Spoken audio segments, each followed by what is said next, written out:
Hey, good morning, everybody. Hope you're doing well. Thank you for being here. It's good to see everyone. Thanks for coming in.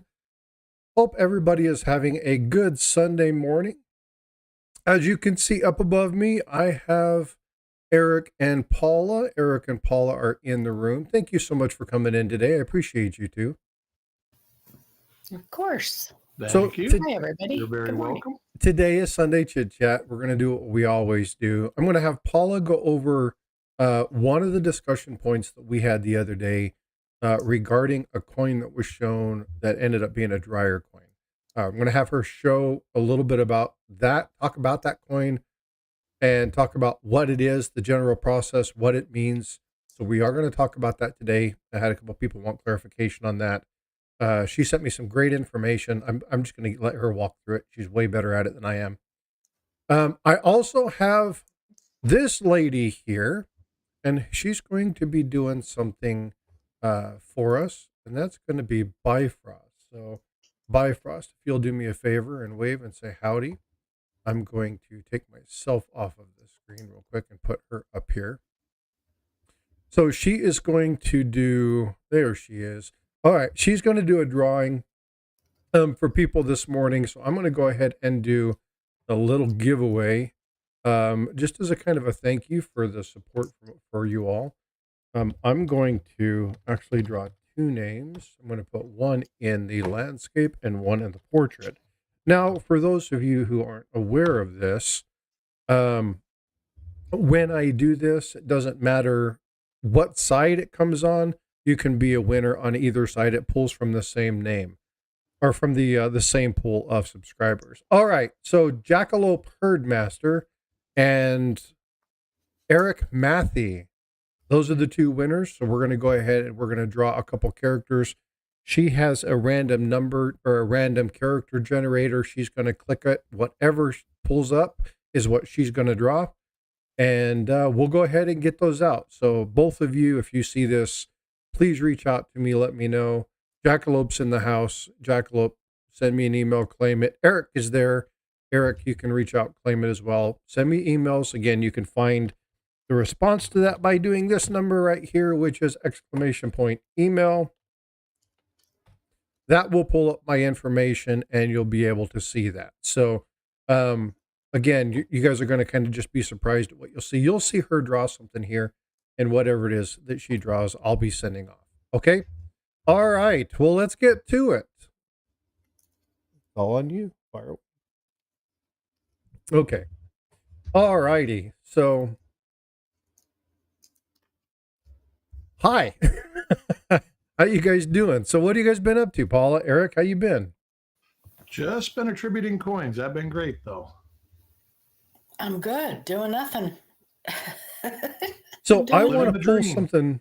I want to Living pull the something dream. up that you were doing just a second ago. Paula, can you show the thing that you had just a second ago Oh, sure. regarding the thing in Chicago? So there is a coin show in Chicago that is coming up here. I think in the next 2 weeks. It is in August 7th, I think. Yeah, just around the corner.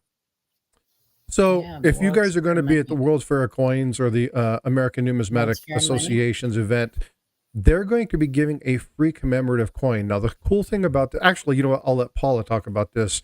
One thing that I heard is that's actually a coin. It's not a medal. So you want to talk a little more about it, Paula?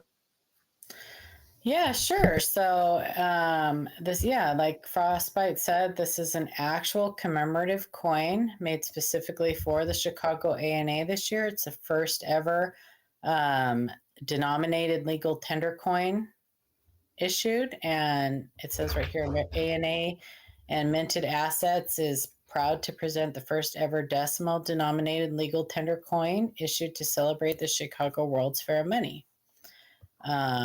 And the commemorative coins will be available at the Minted Assets booth, number 730. They're available with limited quantity during the 2024 World's Fair of Money. And Adam's supposed to try to get me one, but we'll see. It's a good looking coin. I think It is. Coin They Crew's have, going to be there. I'm going to try and reach out to Angel because I think they're both going to go and see if she can't snag me one. They're good looking. yeah, they always do a really good job on their medals that they usually give away. But these are special. So I'm not sure what they are. Let's see. I think that they're just clad. I want to say that they're clad, but a limited quantity available. No more than 200 coins will be distributed per day. Oh, So wow. get there and get there quick. Now, I wonder if the Mint did that for those for the silver dollars this year. But like I said, they ran out on Minted Thursday. assets. It says minted assets. Yeah, it's not made by the Mint. Yeah. So here's a question for you. Knowing that a coin has to be deemed legal tender, right? It has to be approved through Congress, right? There has to be something that allows that to happen in order for it to be recognized as such. So this would have to be something that went through that process. Is this a special? So the mint has some leeway when it comes to commemorative coins. When it comes to commemorative coinage, so I'm not sure. I'm sure that they had to have had some say in this. But Yeah, most definitely.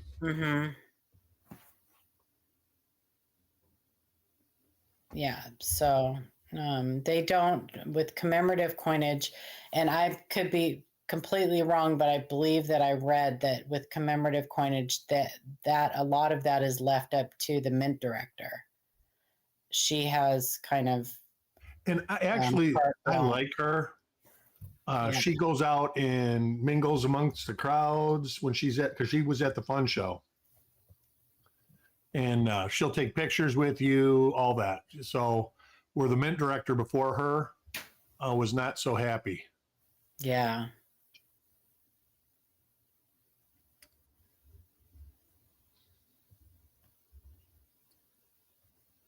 The previous one? The previous mint director, yeah.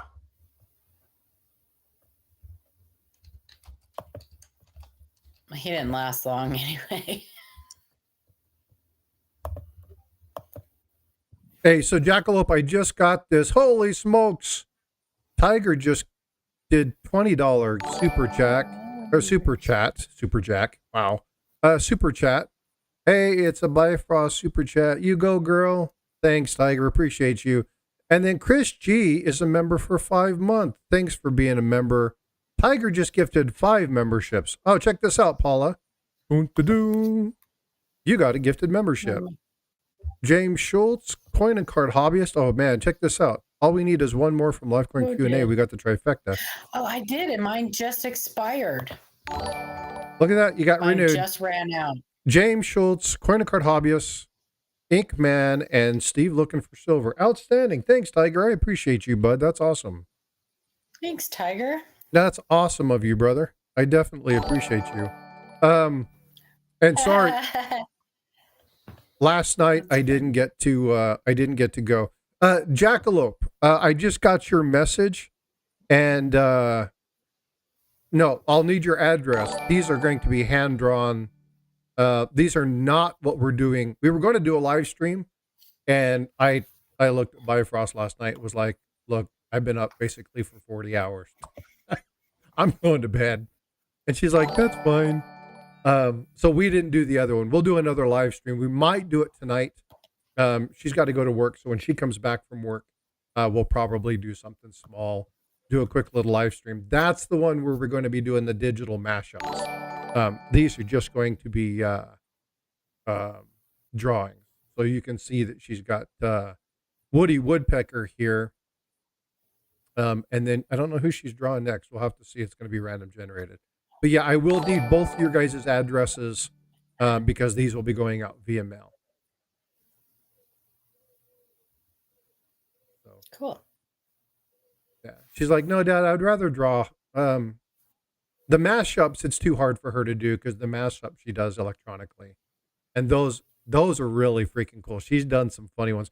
Do you have the drawing mashup that you did of? So if one of you guys wants this, this is, you can show it. This is, so can you see that? It's real here. Do me a favor. Go ahead and color that in really fast. Do the outline. So we did a mashup because we were playing around with it. So she drew 2 characters, and this is something else that she does. So she draws 2 characters. And in this case, she drew the 7 dwarfs, and the character that she drew was Dopey. And then it's in the style of, so you have to actually make the person in the style, or it's, excuse me, she drew Monsters Inc. And so it was Mike Wazowski. And then it was in the style of the 7 dwarfs. So then she chose Dopey. So what she's got here is Mike Wazowski as a 7 dwarf. And so that's a little makeup that she's done. So she's put this together. She's going to actually draw this. If Jackalope or Eric Matthew would like to have this one, we can do that. She's going to draw something else. This one's kind of, it's just silly. They're a lot of fun. It's adorable. But it's Mike Wazowski in the form of a 7 dwarf. So it's Mike Wazowski. Yeah. Mike Wazowski.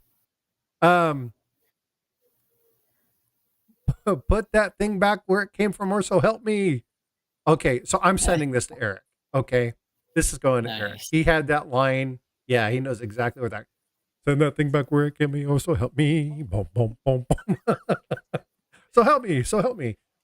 Is it a shame that I know that so well? That's terrible, isn't it? Yeah. So Eric, I'll send you this one. Then Jackalope, I'll send you the Roadrunner. But anyway, this is the kind of stuff we talk about when we're talking about her mashups. So sorry to kind of jump off target, but it's Sunday. This is what we do, right? So, but there is Dopey, Mike Wazowski in the form of a 7 dwarf. So, but this is the kind of mashup stuff that she does. So it's a lot of fun. And these are unique one-offs. There's only one of these. So, it's not like, other people have done this exact one. So pretty cool stuff. Hey, Coin and Card Hobbyist Amanda is here. How are you doing? He says he appreciates and loves it. So that's going to Eric. All right. And then Jackalope. This is going to be coming to you. This is the Roadrunner. So, but yeah, I will need your addresses. All right. Sorry about that. There's another fun show pickup, Frosty. 43 steals. Yep, 5 bank wrapped rolls. Oh, I hope they're nice. What is that today? They are nice. There was 6 bank wrapped rolls. We opened one, and nice. There was 3 fuzzy coins and 40 coins that didn't have a speck or a blemish on them. You need to tell me in the private chat what you paid for those per roll. Are you going to be opening one of those in a reveal? I am. Make sure my name's on it, please. Victoria, my numbers. I am 47 away. So I gained 15 yesterday. I still need 47. Oh, that's not bad. That's not bad, Eric. That's a good deal. Eric Matthews says, same, bid max.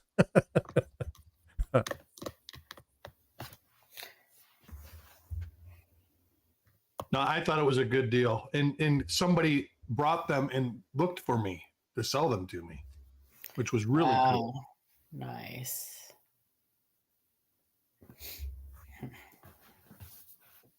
I can't see that. What is that one? That is a 1960p DDO. I think it's FS number 3, but it's FS 101, large over small date. Oh, very nice. And that's coming to me when? Never. He's like, that's nah. from a dollar deal box. It wasn't in the slab. That's the last coin I ever had graded right there. That's awesome. That's cool. And that was 2 years ago now, I think. That's so awesome. That's how you do it, folks. So when you talk about coins that you want to have graded, That's not a bad one to have done. No, because it's worth $300. Yeah. I mean, and plus it cost me $1, and it cost me maybe $40 to get it graded, probably a little less than that. I think I paid 40 because I actually piggybacked on somebody else's submission. Nice. So, and that's another thing. So that's actually a really good thing to say. If you can, if you have somebody or you know somebody sending in a bunch of items, you'll save yourself a bunch of money by doing that. it saves on shipping. The more you when you ship one coin, shipping's expensive. Hey, good morning, Greenwood. 15 coins, it's about the same amount of money. See, now with like Cog, a lot of steel scents are cleaned and a lot of steel scents are reprocessed or plated. So you have to be very careful with those.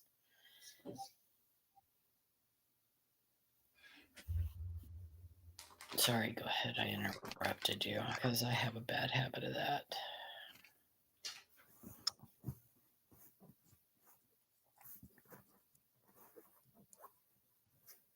Don't everybody get quiet all at once now. Hello. Oh, I was responding to somebody. Yeah, here's the hand wrapped roll. You can see how nice those are. Yeah. And they've been wrapped a long time. Long time. Ew, it's new tape over old tape there.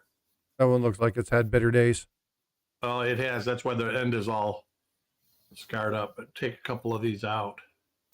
Hopefully the coins themselves are in decent shape, though. They are pretty. This one, not as good as. Oh, that's actually pretty nice.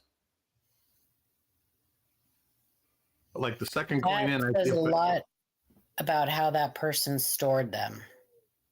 Oh, most definitely. This one's got a fingerprint on the second one, but most of the coins are, like I said, we went through a roll just to see the condition, and they were pristine except for 3 coins.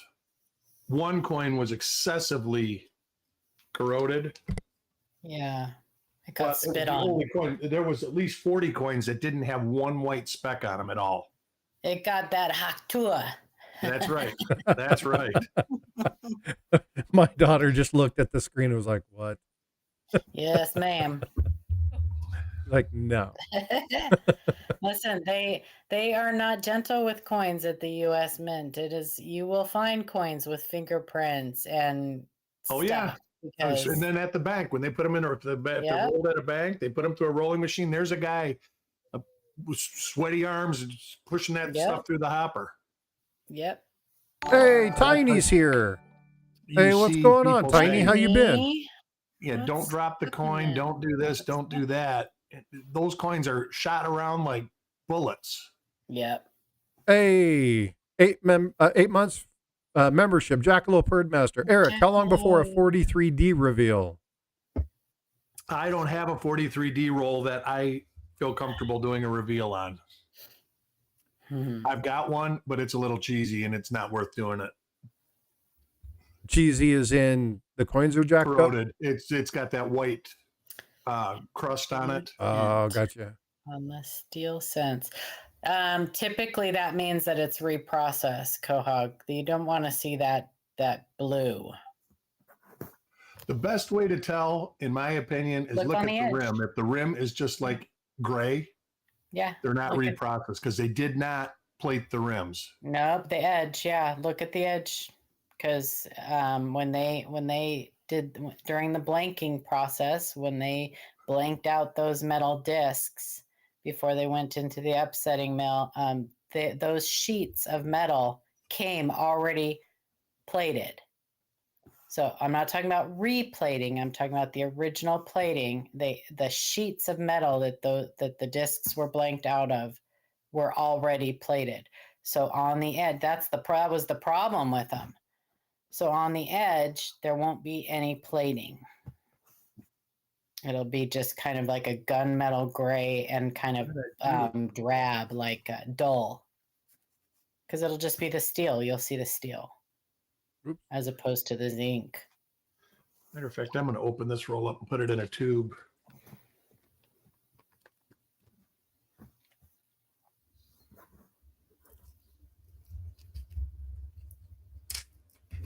Yeah, baby. Oh, they look pretty good. And there's one from the center. Good looking. Mm-hmm. And Very here's nice. what we're talking about. If you look, it's not as shiny as the plating on the edge. Yeah, it's kind of dull and Look at the reverse on that one.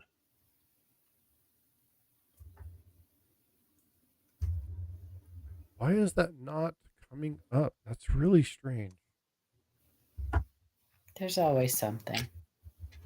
It wouldn't be the same if there wasn't something.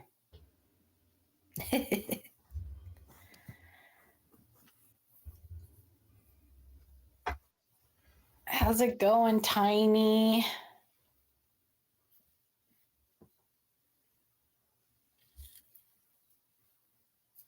Boy, that's somebody who chose their screen name very What's that? indiscriminately. Who is that? Tiny.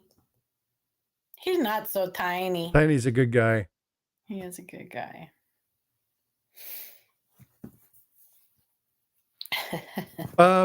Inkman. 3 I think that was months. The planchet. Ellie Mae planchet. Yeah, I got the email. The 41D is a really nice specimen. Looks like you have some cool coins. Take a photo of the rest of the coins and send it to me, and we'll look through those, kind of check and see if you got anything. I'll walk through those with you. I don't mind doing that. Oh, it's an S, 41S. Look like a D. Who are you talking to? Inkman sent me a photo. Yeah, it's Oh. hard to see. It's hard to see the mint mark on my phone. I'll have to pull it up on email, but it's a really nice coin. His grandmother gave him some coins, and he has a couple wheat cents that are nice BU red. So I do vote for Pedro. If you go to so Russ Bega has a Thanks, YouTube Tiger. channel. He has a YouTube channel, and I think it's just Russ Vega. He does the Ancient Coin podcast. LLC, Long Live Coins, does ancients. He has some people that he worked with. Well, Russ Vega is your man. Yeah. He works for Harlan J. Burke. He works with Mike Nolleman from the Coin Show podcast. But I'm not saying other people don't know about ancients. I'm just saying that that's a tough Vega. racket. It is a tough racket. I absolutely refuse to go down that rabbit hole. Yeah, let me see if I can pull up his channel. That's not Russ Vega. It's not Russ Vega. I'm sorry. It's shit. I can't think it. Hang on. It's not Russ Vega. Russ Vega works for Harlan J. Burke too, but he's not. Is it Bega? BEGA? It's BEA, but that's not. Don't just ignore what I just said. It's Aaron Burke. I'm sorry, Aaron Burke. He also works for Harlan J. Burke. Ignore the man behind the curtain. Ignore the man behind the curtain. No, Russ. Yeah, Russ also works, and Russ is really good too. But he's not the ancient. He does their U.S. coins for Harlan J. Burke. Hang on, let me find Aaron's. Amanda just put it in. There. Oh, she did. Yeah, sorry. She's probably yelling at me, Paula, you dummy. It's not Russ. Yeah, I have Aaron. his. I'm subscribed to his channel too. I know who Aaron Burke is. Yeah, he's a great guy, and so shoot him an email, or you can always send pictures to Livecoin Q&A, because if we don't know, we will find the answer for you.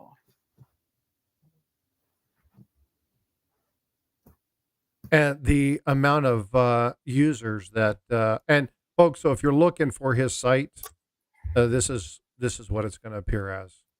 Okay, Aaron Burke. Yeah, he's super smart. He's a smarty pants. So, and yeah, because and actually, I think he's had Long Live Coins had him actually on one of his streams. So he's very, very knowledgeable, knows his stuff. Again, just like most of the people that I would consider experts, says they're not. So He is a very nice guy. very, very nice guy. So definitely an expert. yeah. Been doing it a long time. Well, cool. So anyway, you guys saw that. So Jackalope, there is Woody Woodpecker for you, and then Eric had the other. So those will be going out maybe today. If not, they'll probably go out tomorrow. 738 licks. Oh my goodness. Tiny, that must have taken every ounce of self-control you had. I could. I did a project in high school. How many licks it takes to get to the center of a Tootsie Pop? 738. Wow. Yep, not a project that I would actually like to do. No. I wouldn't be able to. Yeah. That just wouldn't happen. I'd be the owl. 1, a 2, a 3, A crunch. three. A 3. A 3. Well, Tiger said it was 1, 2, hukta. The world may never Yeah, know. 1, 2, All right, so let's get back over to the other one. So Bifrost is on her way to work. She says thanks all for allowing her to come up and draw. She enjoys that. So I'm going to go ahead and switch and go over to the other side and get back to my normal one with chat and the game and everything else. So, all right, this view should be something you guys are more familiar with. All right. Fun stuff. So, Paula, if you wouldn't mind, can we talk about dryer coins? Sure. What would you like to talk about? Well, if you have that graphic that you showed me, I do. that would be a good place to start. Kind of talk about what a dryer coin is and what it is not. And let's kind of break that down. Again, yesterday, early morning, we had a discussion regarding a coin that was found by Gatita Oso. And she asked if it was damaged or if this was an error coin. And so we kind of looked through it and was like, I believe it's a dryer coin, but I reached out to Paula and said, hey, can you confirm this?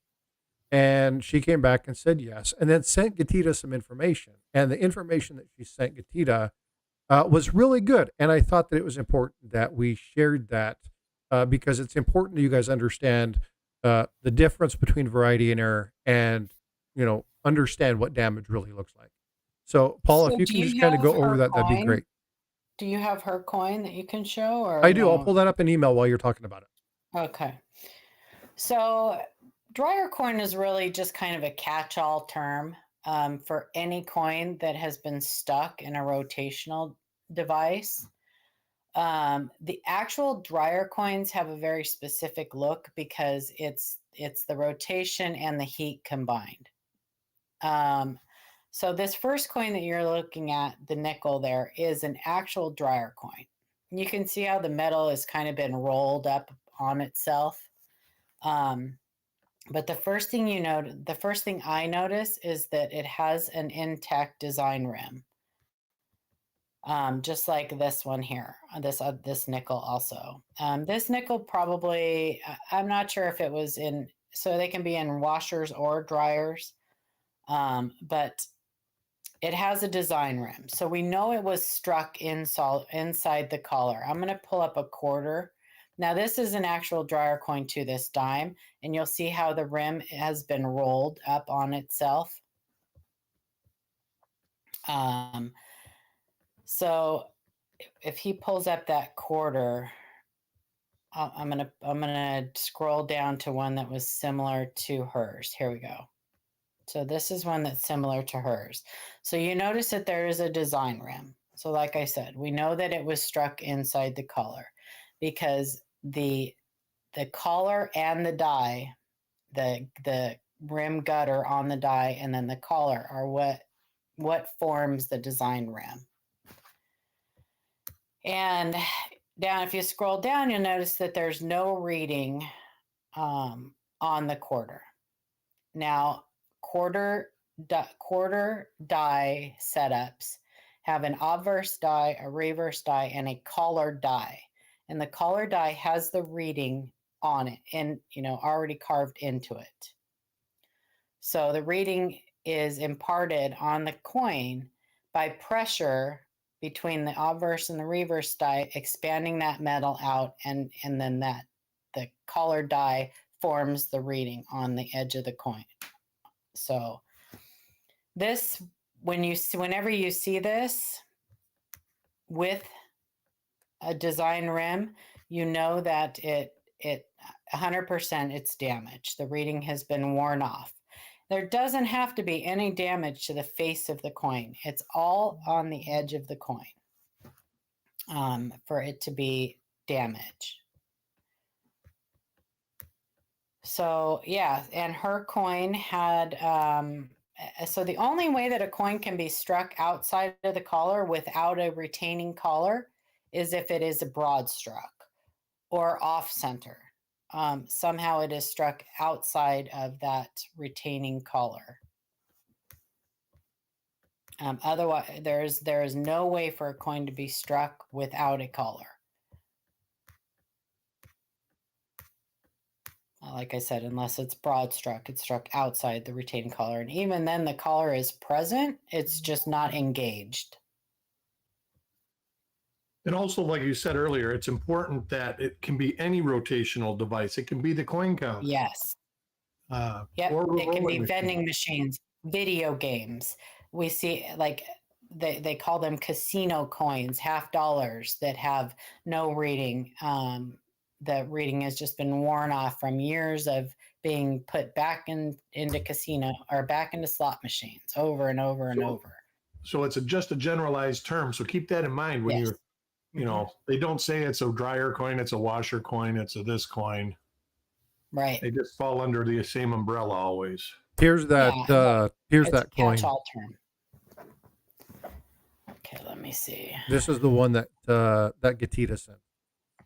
Yeah. So same thing. Do you have the obverse and reverse picture, or one of them? Doesn't have to be both.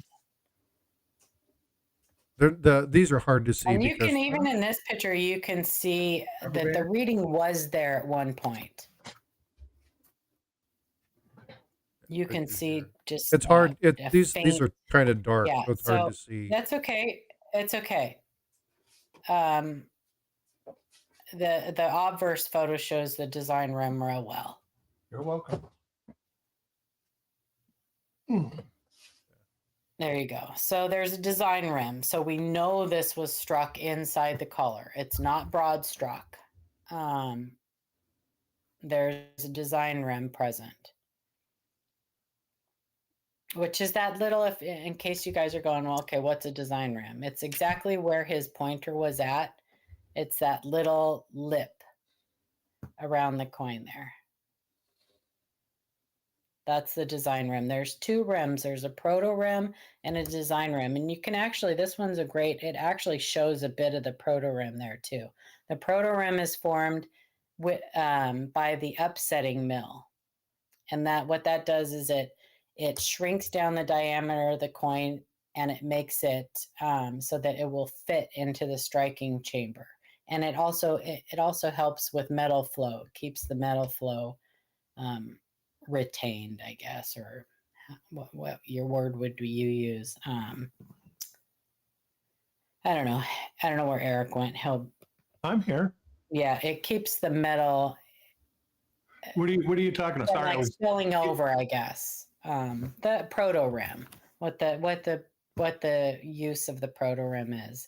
The biggest thing is that because when those discs of metal are blanked, when they're first cut out, they're just discs of metal. Yeah, they're just flat. The diameter is bigger than it would be before it would not fit into the striking chamber per se if it didn't go through the upsetting mill. it shrinks down the diameter so that it easily fits inside. It's a little bit smaller than the inside the collar when it after it goes through the upsetting mill, and then the metal expands out to the actual size of the coin that it's going to become. But so let's go down. So these are all examples of. So this one here, Christopher, this blog spot, I'm going to put it in the chat. This is Chris Rhodes. He was one of the original panel members on the Livecoin Q&A. He's still a panel member. He's a lifelong member. He's just got a girl, so he's busy. Ooh. House, I know. So this one is one he says was stuck more in a washing machine. But it doesn't matter really how it happened. Like Eric was saying, dryer coin is just kind of a catch-all term for any coin that was stuck in a rotational device. So Paula, I have Go ahead. something. I'll let me share this real fast. I want to make sure that people understand what we're talking about when we're talking about. So I'm going to share this real fast. This is the U.S. Mint's thing where they actually show upsetting. I'm not going to play the audio. I'll just do the video of it. So when she's talking about upsetting, so you wanted to explain what's happening here? Yeah. So you have two kind of spinning drums, and they're spinning in opposite directions, and one is grooved. So that inner one is grooved. And as it goes, they go in opposite directions, and as they go around, it's kind of like when you take a ball or something and you roll your hands in opposite directions. It like smooths it out, it shrinks it down, and it kind of flattens it out. So that's what they're doing to the edge there. It starts in a groove. Yeah. And the groove gets tighter, and it gets pushed through a tighter groove, and then it upsets and it. Smaller and smaller and smaller until it reaches the diameter that it's intended to be, and then it falls out. So I know that Paula and Eric won't be able to see me, but I have a wood nickel. So when we're talking about that, this is what we're talking about. So like if I move my hand up on one side, it's going down on the other. It causes the item to rotate inside my hand. So as that's going through the machine, it's rotating like this, right? It's rotating this way. And as that rotates through, it's pushing this flat edge on this side and this side inward, and it's pushing it up. So it's creating that rim around the edge. A little bit of a raised rim. That's not a raised edge or a rim. Yeah, a raised rim. So when you see that flat disc here in the edge of that item, you'll see how that kind of raises up. Okay, and that's what she's referring to as the proto rim. So just so you have an understanding of exactly what she's talking about, this way you have that visual kind of reference. You know exactly what she's referring to. I'm going to copy the URL for this particular video. You can go look at this. It's only a short couple seconds for this video when they talk about upsetting. But this is a big part of the minting process. And again, if you want to understand how things happen, you need to understand the minting process itself. So if you want to know more about this, I'll go ahead and put this link in chat. I'll share that piece out so you guys have that. And I put the blog spot also this about the dryer coins. But if you guys really should kind of click throughout his whole blog spot. He has an article. He has a blog in there about coin wrappers. He has all kinds of information in there, and he does a great job on that. We reference it often. And who was that? I missed that. Sorry, I wasn't focusing on what you were saying. What was that again? It's okay. About what? Who was that? Chris Rhodes. Okay. Yeah, Chris. He does something about bank wrappers too, doesn't he? Yeah, about wrappers. He's got in that same blog spot. It's Adventures in Coin Roll Hunting, is his blog, and then there's off to the right, there's little dates and things that you can click on to find different different blogs, I guess they call them. I don't know how blogs work, different articles inside that blog. Yeah, and in this one, it talks about the dryer coins and spooned coins, because you'll find spooned coins often too with that flattened where the rim has been flattened out. So he kind of because they have a similar appearance at the beginning when they're first being spooned, he included that in this article. So yeah, so you guys should check that out. It's a great, and no, parking lot coins are completely different. Chris also has different. Let me go to let me show them real quick. Just a real quick. So I'll present this. Okay, and then I've got another email somebody sent me that shows a dime, and this is angry. Okay, so in his blog, there's also this. Okay, that there you go. shows different. It shows different types of pictures of different types of damage, that common types of damage that you will find in change. Corrosion, the ring of death, sanded ground, rubbed coins, coins cut with shears, filed down for payphones and vending machines, parking lot coins, plating blisters, dye deterioration, red cents, these with the rotational damage from the antique coin saver tubes. We see that often. People think that is the lathe The UFO? lathe lines, or whatever, die rings. Fake clipped uniform stripes on coins. That's another one that's commonly seen that people mistake for woodies. Bezel coins. So yeah, so scroll through that, because odds are you'll see something similar to something you may have a question about in there. So here's another one that was sent. Yeah, do I have to look at, will it show up on StreamYard? Or I'm showing it in StreamYard right now. Okay, good.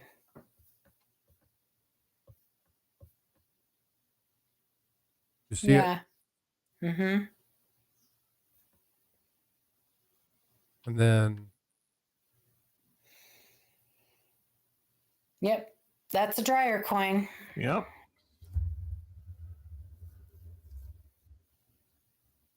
Yep. So you can see it's got a really good, solid, firm. And actually on this one, you can tell kind of because the devices are real close to the rim, and the rim offset it even more than the mint would offset it. Mm-hmm. It's a deep dish dime. It's a deep dish. Yep.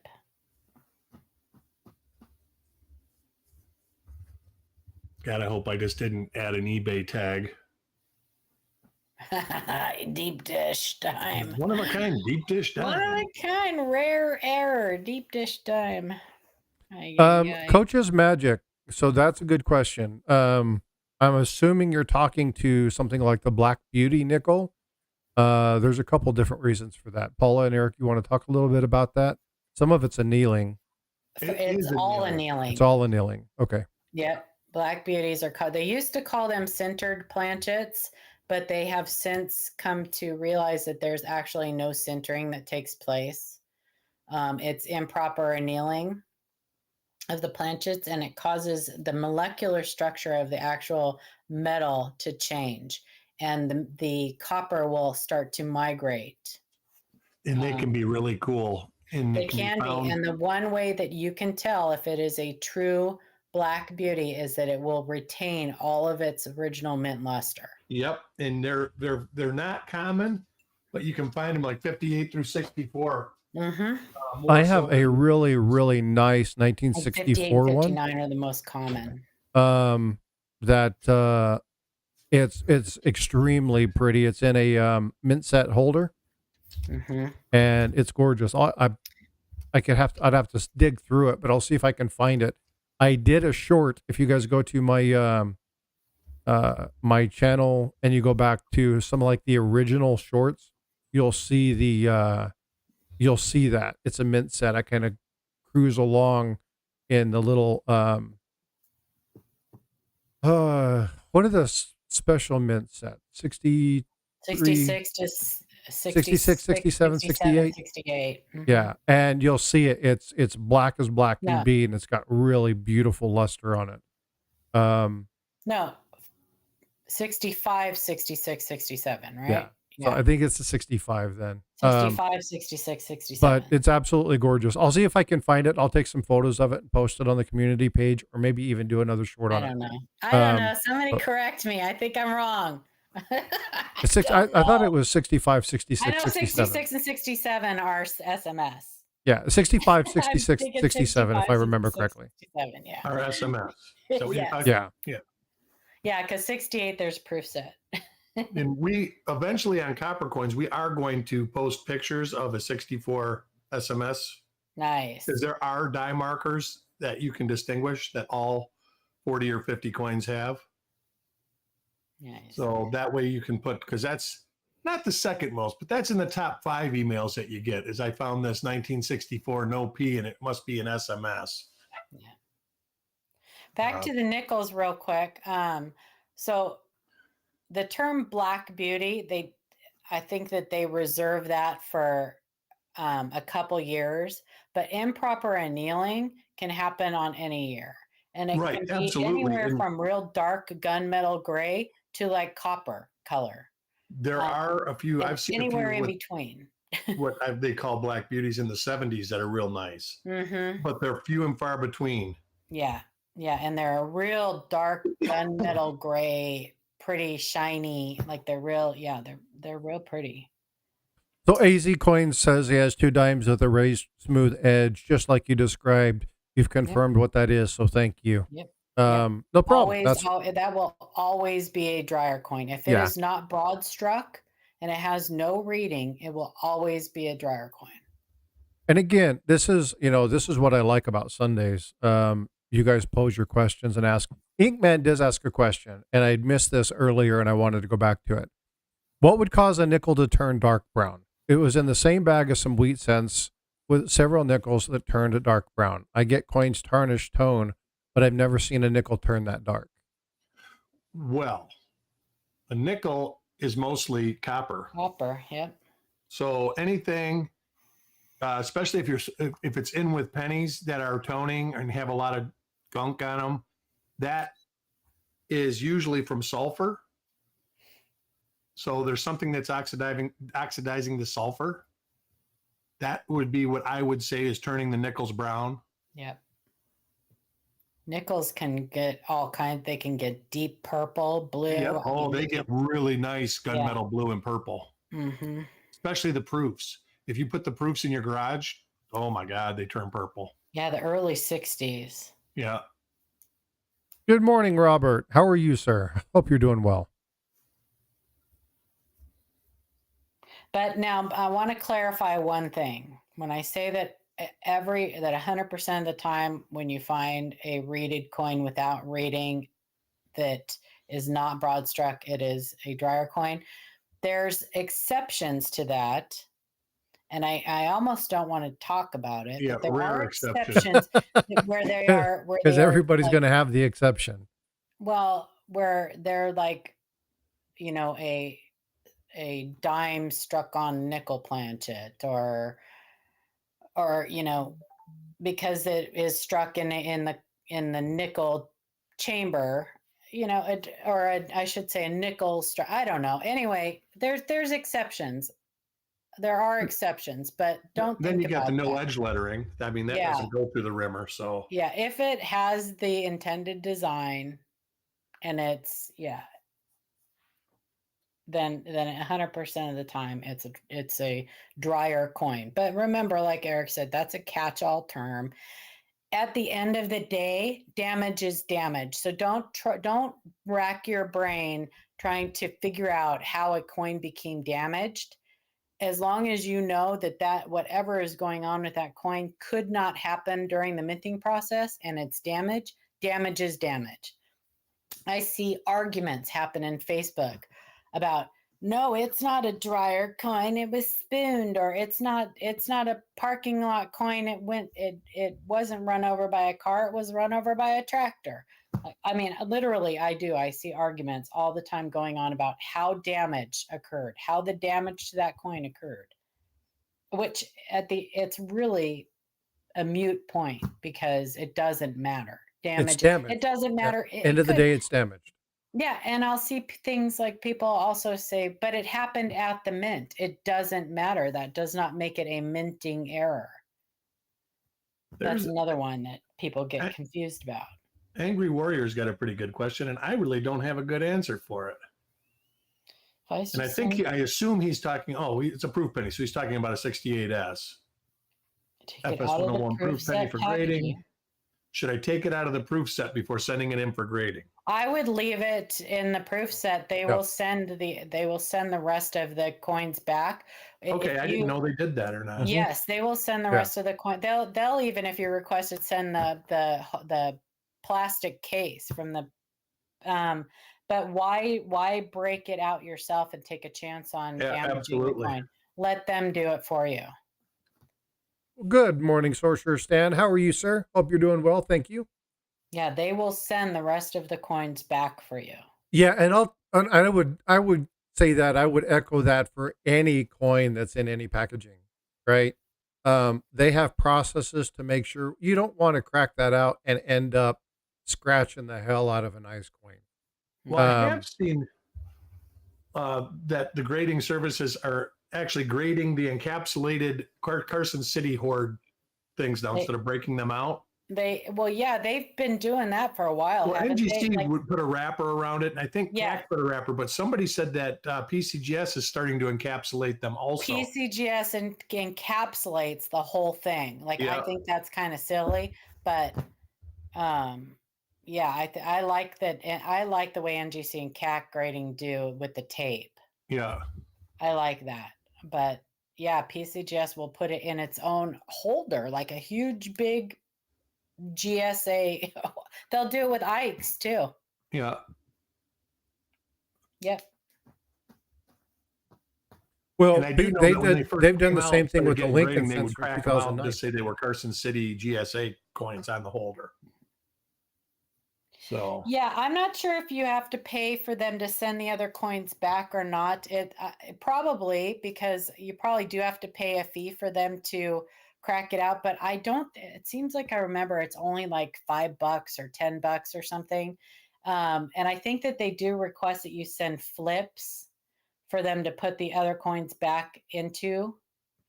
So if you have a 5-coin proof set and you're only getting one graded, send them 4 flips. And I do, but it's worth the extra price to not take a chance on damaging the coin trying to break it out yourself.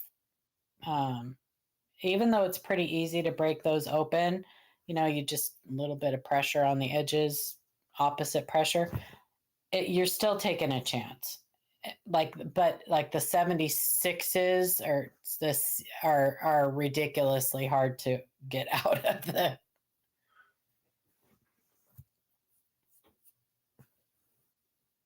Well, I am pulling up the walkthrough information to show what needs to happen when they're cracking stuff out. Yeah. Especially if you have a coin that has value to it, which hopefully that's all you're sending in to be graded. But I don't know the value on that coin. I don't even remember what one he said. I remember he said it was like FS101 penny. I don't know what the value on that FS101 is for the. Yeah, 68. I don't think it's terribly. And a lot of times it's you'll get more value leaving it in the set. Depending on there are some exceptions, but for the most part, I would think you'd get more money leaving it in the set. But it depends on the year of the set, right? It does, and a lot of people want those things verified. You know, a lot of people aren't going to take your word for it. So, why isn't this pulling up? Good morning, Chuck Stacker. How are you, sir? Hope you're doing well. I don't Thank you get for being anything here. graded. Whatever. I'm not. What's up, Hozo Halls? Hope you're having a great morning. Assuming it's morning where you're at, morning where I'm at. I can't get this to pull up. Maybe somebody else can pull it up on Sold comps to PCGS. show around $85 for it graded. I mainly want it graded for authentication. Well, you don't have. You can send it to us, and we'll authenticate it for you. Send photos to LiveCoin Q&A or to Copper Coins, and we'll authenticate it for you and save you a whole heck of a lot of money. So he sent those pictures over of the nickels, and yeah, it's just because of the copper. Yeah. As soon as you see it, as soon as you see those, you can see exactly what it is. Now you have to be careful because improper nailing, like I said, they can actually be copper colored. There is a range of color of appearances on those.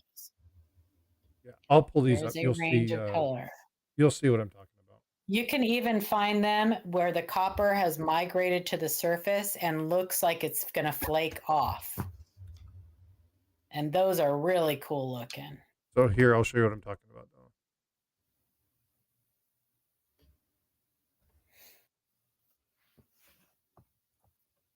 Yeah.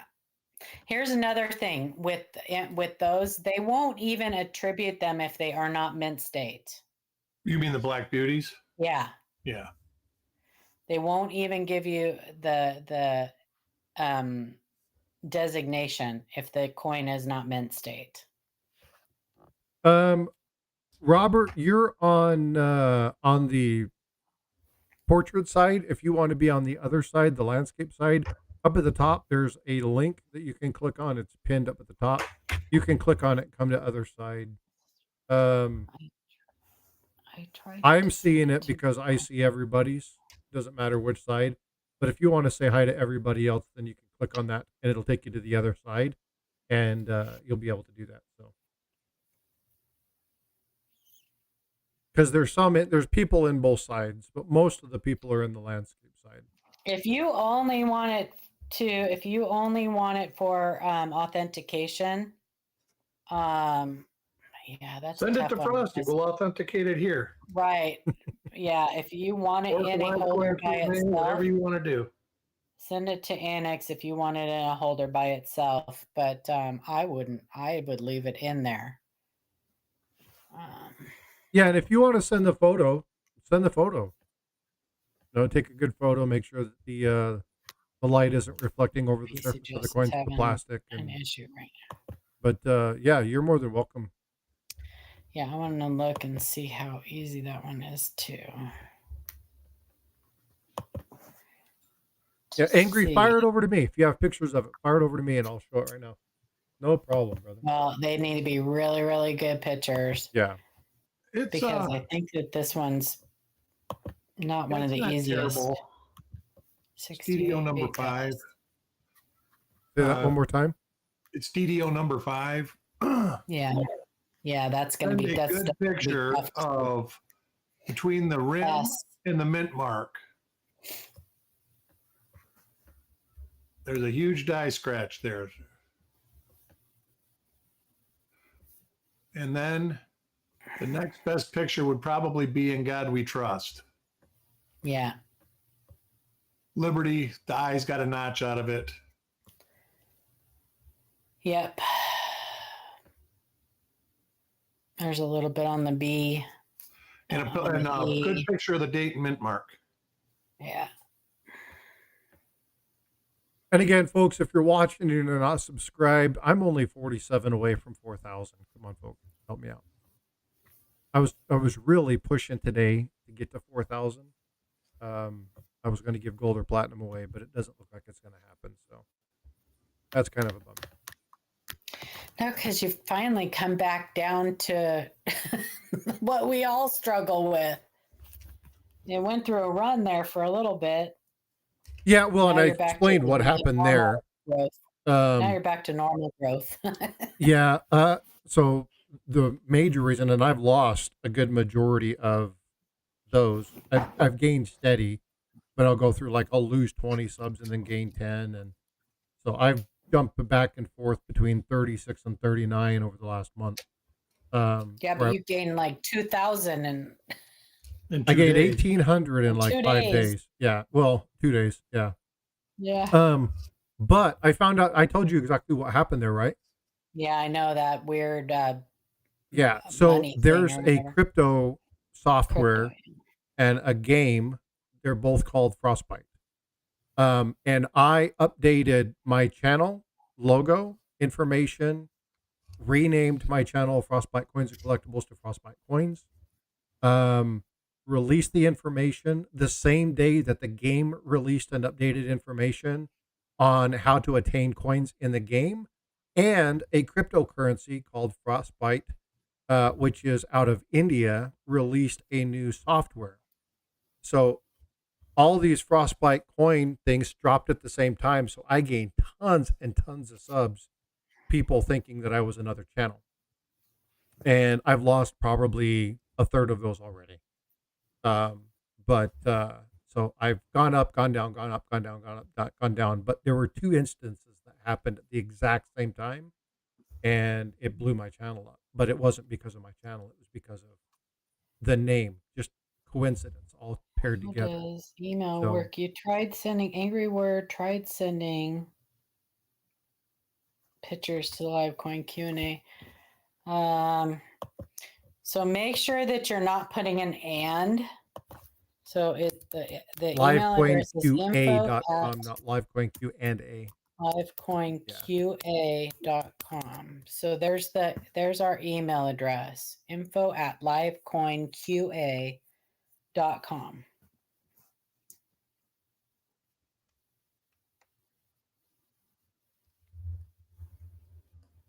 Yeah, a lot of people put the and in there. I've made that mistake at the very beginning, putting it Livecoin Q&A, and because it's you think it'd be the Livecoin info Q&A. at. They'll just they'll put the livecoinqa.com, and that so we have a website also that's livecoinqa.com, but And if you haven't, if you haven't been there, get over there and look at that, because it's so out of date. It's really out of date. So you're saying if I rename my channel Free Bitcoin, I'll get more subs? I guarantee you'll get more subs. Probably. Yeah. And what you'll have to do is, if you do that, you'll have to put you'll have your logo would have to be Bitcoin behind bars, so that people didn't think you were giving free coins. It'd be like Free Bitcoin. That's funny though. There's a marketing ploy for you if you've never heard one. Yeah, I just never. I mean, maybe I'm just too old to understand. Like, why would people want subs that aren't gonna actually watch them? You know, like people get so caught up in the sub count, and what really matters is the views and the interaction. And so if you're not getting that, like if you have 10,000 subs and you're only getting 100 views, like what good does that 10,000 subs do? The sub count, the only thing that it benefits is when you hit a certain level, you do get, and it's changed a little bit. YouTube's actually changing the algorithm to where this is less of an issue. And they've already started kind of identifying the fact that small channels with 50 or 100 subscribers can get 1 million views on something, because they distribute it in quote unquote the same basic algorithm. We're used to, if you had 10,000 plus subs, you actually got distributed more. You actually got more recommendations based off of your channel count. That's no longer a factor. What is a factor is engagement. And this is why the other day, if you were on and I was talking regarding counterfeits and these channels that give out false information, don't thumbs down. Don't put in their correct people because they're, you know that they're saying coin instead of bar. Oh, I will 100% correct them. Well, but the thing is that drives engagement to their I channel, don't care what it right? does for their channel. They're going to Um, know. but what happens is the more people do that, the more that I that don't care. information gets You know put out. why I do that? And I understand what you're saying. I do understand. But you know why I do that? The biggest reason why I do that is so that other people that are commenting will see my comment and learn something. It has nothing to do with because the channel owner isn't going to care what I say. They probably don't even read their comments because if they did, they would probably remove my comment. But 99% of the time, other people will read that comment and will learn that that channel is garbage. The dream Yeah. killer. That's Well, why I do it. I used to take, and Paula, you've seen this a number of times. I used to take screenshots or take portions of their video and then comment about what it is that was wrong. So I'm still taking their information. I'm linking to their channel, but it's coming through me. It's not coming through them. And what I've seen is that I probably did 50, 60 shorts on that.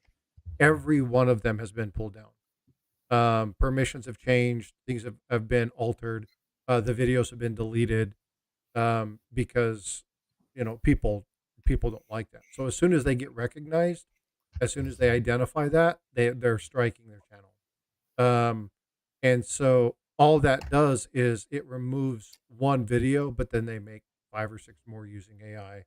And this is why you get a video of a 1968 penny, and they're talking about a 1955 double die. So that's bigger than I am. Like that is bigger than me. Yeah. What I can do is reach one person. If I reach one person with my comment telling them that information is garbage or whatever I say about that, if I reach one person, then I'm good with that. Because I can never make someone quit doing that crap. I just can't because they're making money off of it. They'll change their name. They'll start a new channel. Yep. They'll do whatever they have to do. And I can't change that. But what I can do is reach somebody that's they'll either click on my name and find my channel, or they'll read my comment and they'll do a little bit more research on their own, and somebody will see that and it'll make a difference. That's all I can do. That's my part. If I don't say anything, then I'm being complicit. What's worse? What's worse? Just sitting back and going, well, I can't do anything about it. So that's like not voting. Right. Well, you can't. That's not the same thing. It really isn't. Well, it is. It's like saying my vote isn't going to matter, so I'm just not going to vote. But if you vote or not, it doesn't drive engagement, right? So what we're looking at here is, will 1 or 2 people change the outcome of the people who have 70 or 80 channels feeding false information? No, they're not gonna stop it. There's a channel out there that basically took everything Blue Ridge Silverhound did and copied it exactly. Yep. There are other channels out there that have taken other great channels and 100% changed minor details, but they kept their descriptions, they kept their video. They might have even kept the same freaking thumbnail, right? And they just, and not even altered it. Are you going to stop those channels from existing? No. But what you can do is you can stop driving engagement to them. There are other ways to do that impact, right? And every video that they put out, put a clip about it, tag it in there, show them what's going on, see what's happening. Hey, this channel is not whatever. But what you have to be careful when you do that kind of stuff is libel. Libel is a defaming a low engagement piece. So you have to be careful if you're going to do that, not to be belligerent to the channel. Just say, hey, this channel continuously gives out fake information. If you want good information, there are other channels to go to. You do the research, find out on your own, but be aware of that. I know why you do it, but again, if you look at the basic premise, if 100 people go in and say, and I'll give you the example of the mint, the gold mint, that on purpose, they've said it live multiple times in their channel. I say coin on one of these bars because it drives engagement. The only reason I do it. It drives money to my channel. And so I do that because I know people will correct me, and it actually drives more people, more engagement, and makes me more money. They do it on purpose. They know how to do it. And if you want to stop people doing that, then you stop the engagement. And so while the intent is good, that's exactly what they want to do. They know My people will one do. comment's not going to make any difference, though. Frostbite. Back to reality. My comment's not going to make any difference with their engagement. They don't give a crap. They're probably not even from the United States. I'm more concerned about the people that are watching them, and if I can reach one person through those comments, then I've done, I've done my part. I don't know. I guess it's just how you look at it. It can be frustrating, that's for sure. It's super frustrating because we deal with the backlash on that. Like we get people that will go come to our channel and they'll go, but I heard this over here. And then we have to fight twice as hard to convince them that their coin's not what they think it is, because that Yeah. person has already convinced them that their coin is what they think it is. So Yeah, and I've been blocked from 2 channels because of making videos about their the stuff that they do. I've been blacklisted from 2 channels. So I'm sure that's Paul the has been thing. blocked on a That's the bunch thing. more. Like I can continue to make comments because the odds are they're not going to look at their comments in the chat. Yeah, So the 2 channels, one of them we talk about quite frequently without really ever naming the channel. I can't post or do anything on that channel anymore. They've removed me. So, but yeah. Well, again, Coach Magic says Paul is like a minister of coins. Paul is all about protection, right? She wants to protect the hobby. And Yep. I'm not knocking what she's doing. I'm just saying that, one person, will they change the world? No, but they might be able to help change the mind of others and change that world for them, right? And so she really wants to share the information out. I'm just saying that the intentional person who goes out and does that wants people like Paula to see their stuff, because as they comment, it drives their engagement. So while she's doing it for a genuinely positive reason, they're utilizing that against her. And that's how they gain more engagement. So will one person make a difference? No, but if there's 50 or 100 or 200 people, then that drives that engagement. And so again, Well, I it is pretty much what it is. I'm Keep very doing it. I'm not selective. saying not to do it, please. I'm very selective with the ones that I comment on, and it usually has to be something very egregious, like something that's going to cost somebody money or that's doing some type of damage to the hobby. It's typically not one where they've called a coin a bar or a bar a coin, like whatever. What's up, Kevin? Or it's one that we've received an email on, hey, this guy said this, and is my coin is this because I saw it in this video or something like that. Angry, she's done a lot for me as well. This is Paul is a wonderful ambassador, a hobby. I've learned a lot. Pardon me. Oh, thanks, you guys. Yeah. Appreciate that. But again, Eric is on here as well. Eric has done the exact same thing for me. This is what's awesome about having them on basically every weekend. Is you have 3 like-minded people who want just to improve the hobby, want to really provide good information. One reason, Paula and I have talked about this. I think we've talked about this a couple of times, right, Paula? Probably sharing information and what we can do to make a positive impact. Yeah. Right.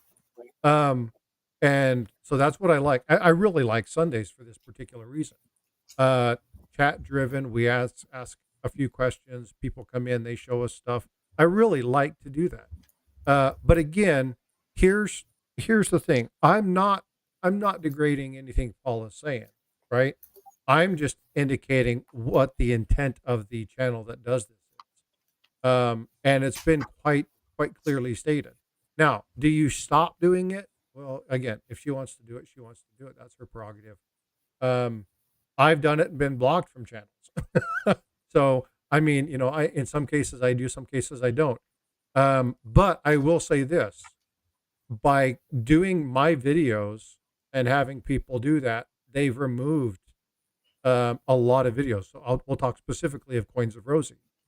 I had done probably 100 shorts mocking their stuff because it's fake information. Look at this. They talk about a 1963, but they're showing a 1942. They're not even showing the same coin they're talking about.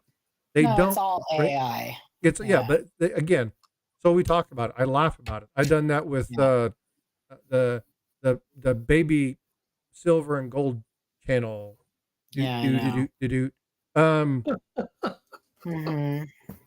Again, I've been removed from them. I had to threaten them from calling me. I told them I'd seek legal action against them if they continue to harass me. Because that little redhead freckled kid who runs his mouth about stuff he doesn't understand, people love him because he's like, ooh. Yeah, he's goofy. Yeah, but again, it's like, stick to Boolean. You guys do Boolean really well. You guys don't do this. But they know he's that they not can getting say any of the hot tua, that's for sure. Yeah, well, That's right. they can do what they need to, but again, it's like, look, I'm not knocking your company, but stop giving out bad information. I want people to be protected in this hobby. And so here's the thing too. When you're talking about social media and stuff like that, right? People, who am I to begrudge anybody from making money? I don't care who they are. If they found something that's made them successful and they're making money, whatever, you do you. I mean, there's TikTokers out there who make money by eating stuff. Yeah, eating Tide Pods. Yeah, I mean, so whatever, eating frogs with eggs in them. I don't know. They're doing. So I can't stop that. I just can't. And I, do I really want to? Not really. I mean, make your money. How do I know that person isn't sitting somewhere with no legs, not able to work, like they found this little thing that makes them money? I don't know, but whatever. You got no What legs I can do, Dan. My favorite phrase, Eric. Caveat emptor. Yeah, caveat emptor. Exactly. Yep, buyer beware. Yeah, and again, you'll hear people say this all the time, and I try to reiterate it as much as I can. You are your own judge of information. If you take verbatim what everybody else says and you don't take any time to research it, then that's on you. You got tons of great resources that the people's intent is genuine and good. Use them, right? We have a lot of people in this hobby who are really sincere about helping people get good information. If it's always, I've never told you this before, you need to save this. If it's always about,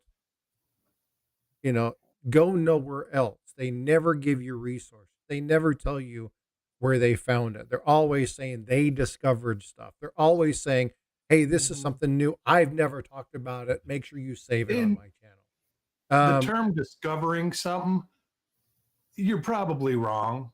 There's probably been 10 people that have seen it and discovered it and just said, it ain't worth my time. Exactly. So be very, very leery of people who are like, I'm the one who found this. I'm the one who discovered this. I'm the one. If for those of you, without saying his name, because I won't mention his name because he's an idiot and a buffoon, and I think he's part psychotic. But if you think of the lower level of a house, the comment about chips and microchips and stuff like that, it's wonky. What's the purpose of that? To drive interaction, to drive stuff. Well, you know what else? They might be You know crazy. what else? What other benefit there is from me making comments on those crap? Sometimes they follow me to my channel. And then I gain a couple subscribers. And then maybe I gain a couple loyal viewers that won't watch them anymore. They'll watch us instead. So Thanks, Ink Man. so there's that. There is that. Like, you know, one of the best ways I think to, if you want subs and you want like legit subs and subs that will actually benefit your channel, is to go around and go to other channels that possibly may not be giving the best information and bring them to your channel. Because that's the goal for us. Like that's ultimately our goal. We don't want just, to tell the person who made the video that they're an idiot. We want to bring their viewers to us. Well, that, and ultimately, I just want everybody to be able to identify their coins by themselves. That's the goal. You're right. That's right. That's the ultimate goal. But again, to turn when them you're into talking teachers or to make them better collectors, or yes. Right. But when you're Not talking need about us that, you're anymore. talking the benefit of the viewer, right? Yeah. A lot of these channels they're like, hey, you need to look for this coin. This is what I found, and this is what I've discovered, and this is what I've done. It's never about the viewer, right? They're just talking about what they've done. Whereas it's like, this is what you found. See, this is where it's at. This is how you can locate it. Here are the resources. Here's how you can tell the difference. If you have any questions, you're not able to discover it, here are the people that you can go to confirm it. That's different than, look at what I got. This is what you need to do. Bye.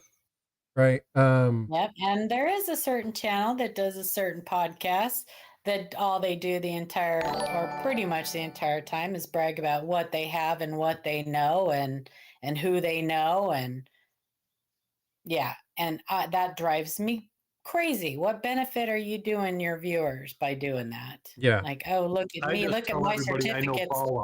Look at my certificates I have on the wall. That should tell you that I know stuff. No, they pretty much pass everybody that takes those tests. So whatever. We won't name that channel, but no, I'm not naming it. But it does upset me, because the thing is this particular channel has the potential to do great, like have a great benefit to the community. There is the potential is there. Like, you could be doing so much more for the community, and it used to do a lot for the community. So it drives me crazy that and I don't know, maybe his heart's in the right place, but he's just going about it the wrong way. I don't know, but get over yourself. Yeah, speaking of that, I want to talk about two comments that are in chat right now. Even and vote for Pedro.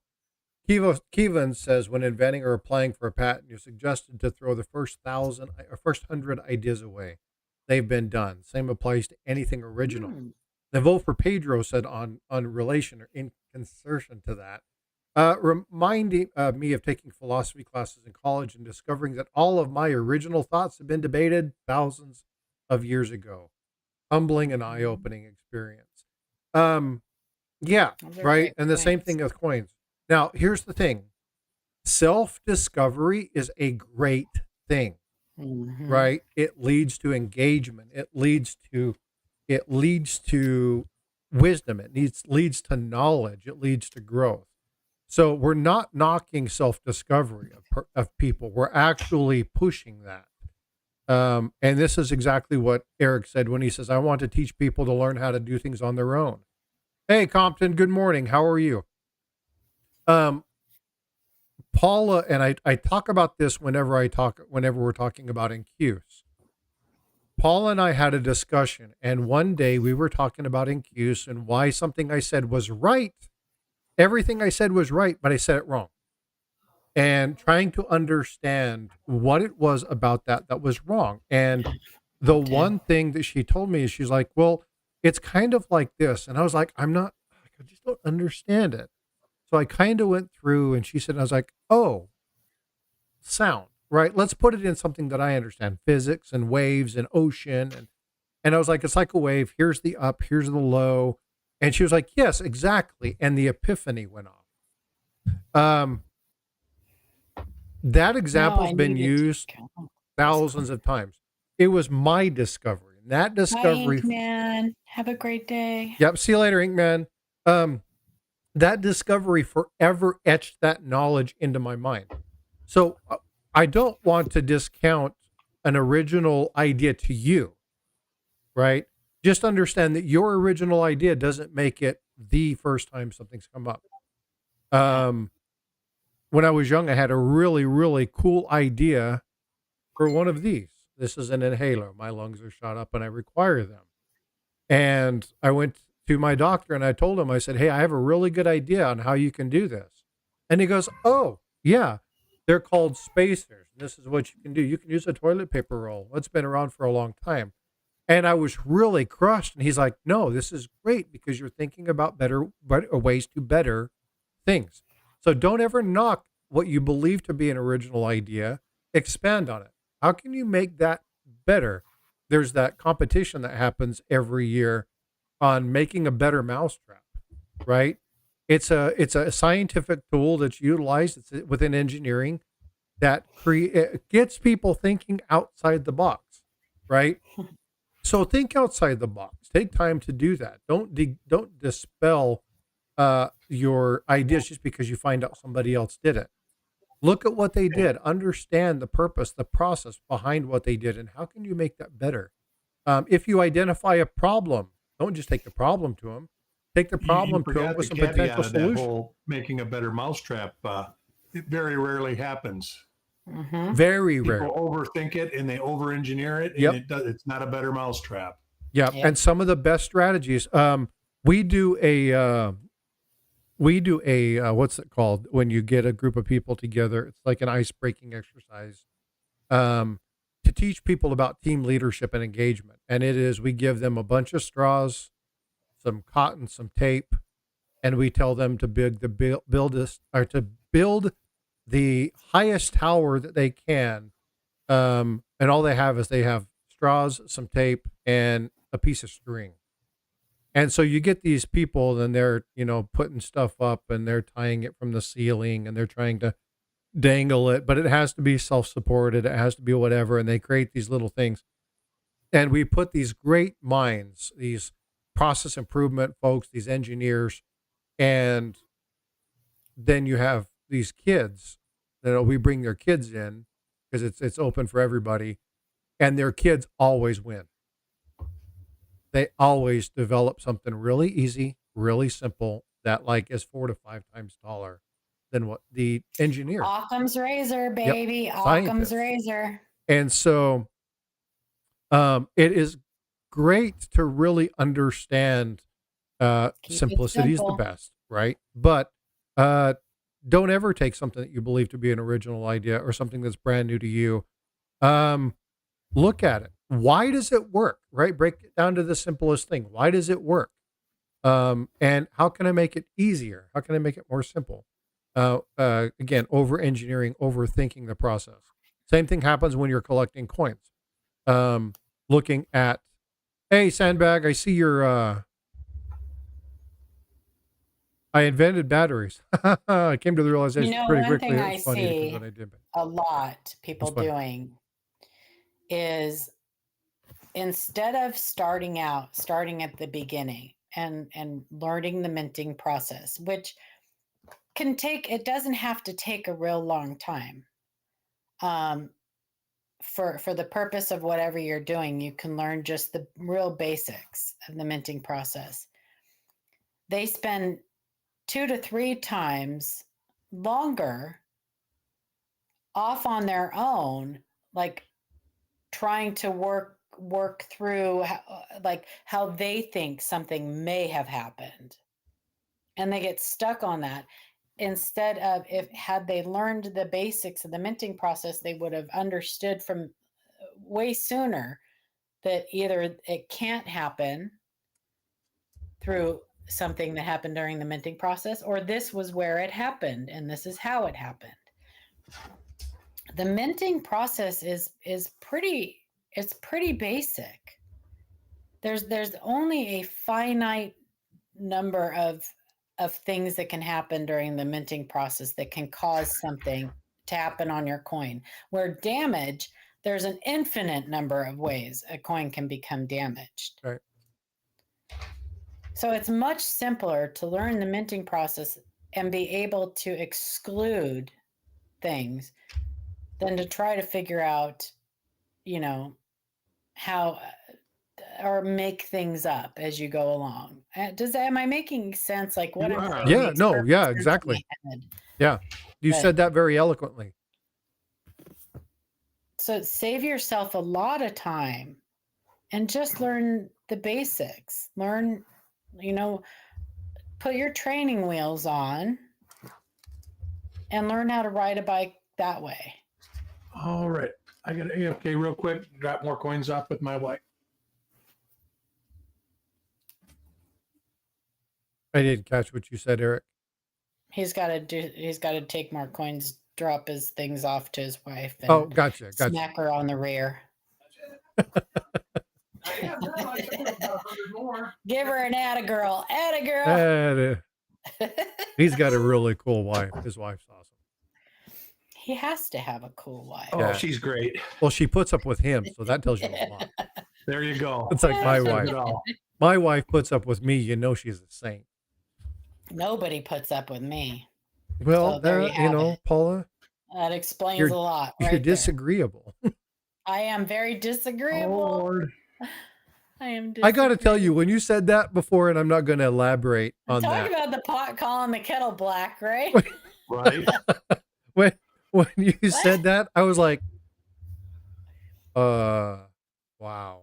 Like, yeah, and I won't delve into it. Well, Nobody when I needs to know the disagree, full I concept. usually But have a point. I was like, wow. Like, I yeah. don't just do it. Just Hey, do Miss it. Coin Crew, what's going on? How are you?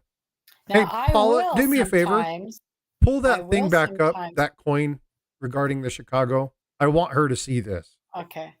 I will sometimes disagree with you to make you prove me wrong. I will do that sometimes.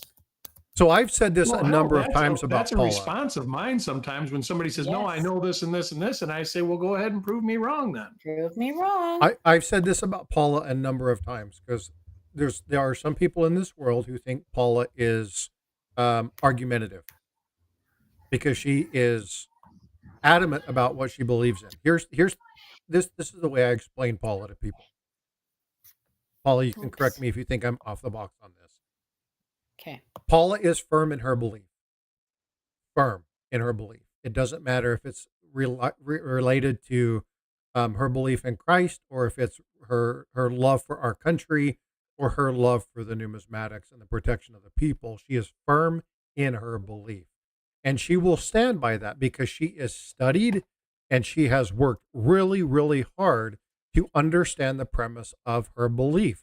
But if you can give her a solid argument, show her why something is there, what you've identified, explain to her not that she's wrong, but where it might be mistaken, she will not only take that into consideration, sometimes she will say, oh my God, you know what? You're absolutely right. And I have found her to be very just in that, but you will not get her to change her mind. You will not sway her opinion if you tell her she's wrong. Provide her knowledge, provide her insight, provide her your research, and she will change her own mind. Right. And so anybody who tries to come in, that's debatable. That's right. And so anybody who tries to come in and tell Paula that's wrong, she's going to be like, censor. Well, you automatically have the burden of proof. Yeah. Right. You So automatically have the burden of proof. And I think that a great sign of intelligence is someone that can admit that they're wrong. I think that is one of the greatest signs of intelligence. So to be teachable, you have to be able to be wrong. and I want to be teachable. I don't want to just teach people. I want to be teachable. And I have changed my opinion on several things in this hobby. I do all the time. Yeah, That's part of the learning process. it is. It That's absolutely my big is. argument about kids. They don't teach kids how to lose. I, You need to no know how to child lose left before you can behind. win, in my opinion. No Child Left Behind is the biggest fundamental failure in our society in the last 100 years. I can remember my dad when I got my test wife pregnant and deferred going to college. He bought a new car, and I'm like, oh, that's great. He spent my college fund on it.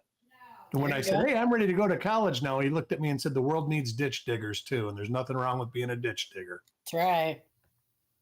Yep, And I just was be like, the oh best of what you boy. can be at So what you. I what you're being had given to with. make it on my own after that. My son and I were talking about this. He really, really, really wants to be an electrician, and him and I were talking, and I said, "Well, how bad do you want it?" He's like, "I really want to do this," and I'm like, "Well, are you real into work?" And he's like, "Yes," and I'm like, "Well, then here's some opportunities for you." He's like, "But it requires me to do this," and I'm like, "Then you don't really want to do it." Hmm. And he looked at me. He's like, "Well, no, I do." I'm like, "Well, if you really want to do it, then there are things that you have to get off your butt and go do. Nobody's going to give this to you, right? You need to get out there and you need to prove." He's like, "Well, this company just, because of the economy, this company can't hire me. They can't keep me on." It's like, well, make yourself more marketable. What are you doing? Go take some free classes, right? We live in an area where there's a bunch of new home construction. Go sit down and say, "Hey, I want to learn how to do some electrical work. Can I just sit and watch and ask questions?" Um, you'll get an electrician that might say yes. You might get an electrician that might say no. But if And you somebody might get an knows that it's electrician that says, hey, I'll give you $10 an hour to follow me around and hand me stuff. And that's one of the yeah, best ways in the apprenticeship program that you learn. Is handing somebody tools, because then you get the feeling of the tools in your hand. yep. Hmm. And Then I've you watch also, him and see him work with them. Then you know what you're doing. when I was young, I got one of my jobs. I originally was doing something as a young kid in sprinkling systems. I used to work sprinkling systems. So putting valve bodies together, running the sprinkler tubes, setting the right type spray nozzles. We would dig the lines to get to the water mains for the homes and just set up full sprinkling systems. And I learned how to do this over the course of a couple summers, just making a little bit of money here and there because I wanted to save up for some stuff and just get my own money, but I wanted to do this on my own. And we were at I was at my grandparents, and somebody came over and said that they were doing some. There's a park strip by our house, and they had the city. They were doing this big area. They were trying to do a new railway station, so they were cleaning it up and putting some stuff in for a 5-year plan that they were putting together. And so my grandfather went over because the supervisor was a friend of his from years back. And I went over and we were looking at it. I was like, I don't mean to sound like I know it all, but they're laying the grass wrong. They're putting the grass down wrong. It's not going to it's going to grow in bad. You're going to have weeds come in. And he goes, you really think he said, there's one strip over here. He says, I'm going to call my guys off and I want you to show me what you're talking about. And he gave me the opportunity to actually go up there and put the grass down. And if you've ever done sod, there's two cuts. There's a cut that lays over. It's the undercut. It's where the machine comes in and cuts it. And then there's the hard cut, and it's cut like this. And this part lays over. So it actually lays over like this. And if you do it correctly, this end butts up to this, and then the grass folds over. It creates a seamless layout. So if you're ever laying sod, make sure you look at those two cuts and you lay it down. When you're done, it looks beautiful. It actually grows together and it protects the weeds from getting down into the cracks. And so I actually went through and I redid this one section and I said, see what I mean? And it looked brand new. I mean, it looked like it had been there for a while. You could still see some of the lines, but compared to what they had done, it was better. I asked him if I could help him clean up and put stuff away. And I knew I wasn't getting paid. They bought me an ice cream. I think I was like 15 years old. But the reason that I got hired when I turned 16 was because I was there to help them. I wasn't asking for anything. They knew I really wanted to do it. They knew I kind of had an idea, a desire to learn, and they gave me that opportunity. They gave me the chance. And I told him, hey, bud, go find an electrician and just follow him around. Hey, I'll clean up your extra wires. You know, I know that a lot of electricians take their old wires and they sell it for copper or whatnot. Do you want me to go behind you and pick up all your scraps and strip them for you? What can I do to help? Just allow me to sit and learn, right? And so he takes some time and to do this stuff. If you're really interested, take time. This is what I do with Paula. Hey, you said this. Can you explain this to me? Can you walk me through what that is? Because I've learned, God, probably 50 to 60% of everything I've learned in the last 2 years by watching and listening to Paula and Live Green Q&A and what they're doing and asking questions, talking with Eric, watching the reveals, looking at what he does and saying, hey, I'm not seeing that. Eric and I, before every live stream, usually 20 to 30 minutes, him and I talk about something. Hey, you were showing this. What are you talking about? I don't quite see that. Can you go through that? Can you show me what you're talking about? Chuck Daughtry does the same thing, right? If you really want to learn, take time to just sit down and ask the questions. And you'll be amazed if you just, one, learn to keep your mouth shut, which is hard for me because I like to talk. But just take time and listen and go do that kind of stuff. You'll be amazed at the opportunities that open for you. But Eric said just a few seconds ago, the world needs ditch diggers too. Be the best one you can be, right? Really strive for that. And that's when you're helping somebody out. When you're helping somebody out and they ask you a question about a coin, be very careful not to jump on your first assumption. Make sure but trust that it in it also, because a lot of times your first impression is the right impression. It can be, but it's very important that you look at the entire coin, that you are really looking at the coin, because there is a responsibility that comes with it. You have to remember and keep in mind that you're dealing with somebody possibly making money or losing money. You're dealing with somebody's pocketbook or their wallet, whatever. So you don't want to give somebody the wrong answer. I might sell a coin one day. Yeah, if you don't know for sure, just tell someone that. Don't be afraid to tell someone you don't know. A great example is the dryer coin. Right. Right. I believe that to be a dryer coin, but I still sent it to Paula for verification. Right. Exactly. Right. Because if it would have been a brockage, brockages are highly collectible. Sometimes you get brockages that are worth a lot of money. And so again, it's one of those things where it's like, I believe this to be a dryer coin. This is why. This is what it looks like. It has the rim.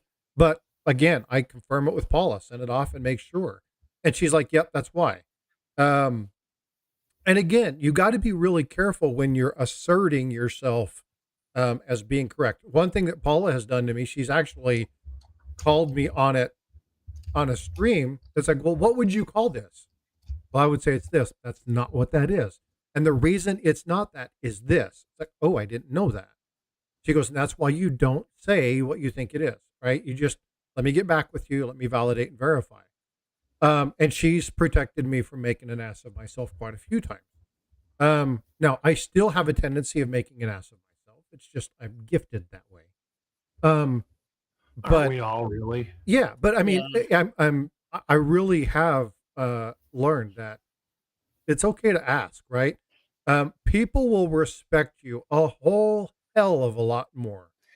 And also when you get into conversation with somebody, it stimulates you to think more. Exactly. Even. So you can go deeper into the memory banks, we'll just call them, and pick up stuff that you haven't thought about in years. That when we do this, I think of stuff all the time that I literally haven't thought about in years, about coins, from an old guy that kind of mentored me. And he had the best stories and the best information, but it was about stuff I really am not interested in, you know? I validate things constantly. I do. I validate. I've done it with Eric. I've sent Eric things. I mean, Oh, yeah, we all do. if I have, because I take this so serious and I really truly believe that it's a huge responsibility, and it bothers me when I see people just kind of thinking that they can just, do it, because they don't understand that there's a responsibility that goes along with it. I don't want to be wrong. I don't want to be wrong, because there can be consequences for the person who's asking me the question. And I don't want to have that, I don't want to have that on me. So if I don't know for sure, I will ask, typically more than just one other person. Yeah. And then if I can't get a consensus, then I don't give a definitive answer. And you'll see that often when we do our show. We'll say, this is probably what it is. And I see that a lot, especially when I'm looking at a picture, because a lot of times the pictures are not, they're not pictures worth 1,000 words picture. Right. They're pictures worth maybe 50 words picture. Right. So or the you picture's can worth a generally question assume, mark. but that's what I usually say. I think it's this, but I would really need, and I try to give them more information. Like I've seen a stream, like Frostbyte said, not going to name any names, but these people are very experienced. They've been doing it a long time. They've been in the hobby a long time. Oh, Lord. And they're I know what stream you're talking about now. They're very experienced, and they gave a couple really, really bad answers by looking at photographs, just because they're used to looking at coins in person, and it's a totally different ball game. And that makes a big difference. It makes giving a definite answer difference. to this is probably this answer. When you have a coin in hand, there's a lot more to look at. It takes a trained eye, and you really do need, it's a skill that has to be developed. And I've said it before, you guys have heard me say it before, but so you have to really be careful when you're sending people photographs of your coins, that they are used to doing that, Even when they're used to doing it, most people don't have the equipment to send a picture that is good enough to actually do it with. Right. And there's nothing wrong with the equipment they're using. It's just, who wants to go in and spend $2,000 on something before you even know you like it or not? But you can even be trained. You can even train yourself to know what something looks like in a not so good photograph. Sure. Well, even the cheap scopes, people have learned to take good photographs with the cheap scopes. Yes. Look at Art Ring. He uses a $7 endoscope desk microscope. And his photos look great. Jessica used to take great photos, and she did it with an endoscope type scope, but she was using outside lighting. She wasn't using the little LED rings that come with them. People take great photos from their phones. I have seen amazing photos taken from people's phones. It's all about the lighting and practice. That's right. And that's ultimately, when you're judging a coin from a photo, the quality of the photo matters. And it's important to know to be able to tell from the photograph where the lighting is coming from. Yeah. Like I said, but that all goes back to training yourself and, looking at thousands and thousands and thousands of photos of The same thing happens. I was watching a video, at work-related video regarding intelligence. And one of the things that they talk about is, how do you see certain things in photos? And there was a discussion done, and I can't remember who did the article and the documentary, but they were talking about Russian movements of missiles through the Russian highlands, the high steppes through Russia. They were talking about the portable missile mags, like you would see. You remember the movie Spies Like Us? Mm-hmm. Okay, remember the big portable missile things that they had? How could you tell that it was there from an old choppy photo? And it was because it's like I've studied the landscape. I know what's there, and I know when something's out of place. So you can take an old semi-blurry image, and because you understand it well enough, you can do that. But these are skilled people in this, and they study, study, study, study, Yeah. study. Thanks, But even Dan. then, the better quality picture, the easier it is to confirm. But there's not a lot of people that actually can do that through that medium. It takes a very skilled hand.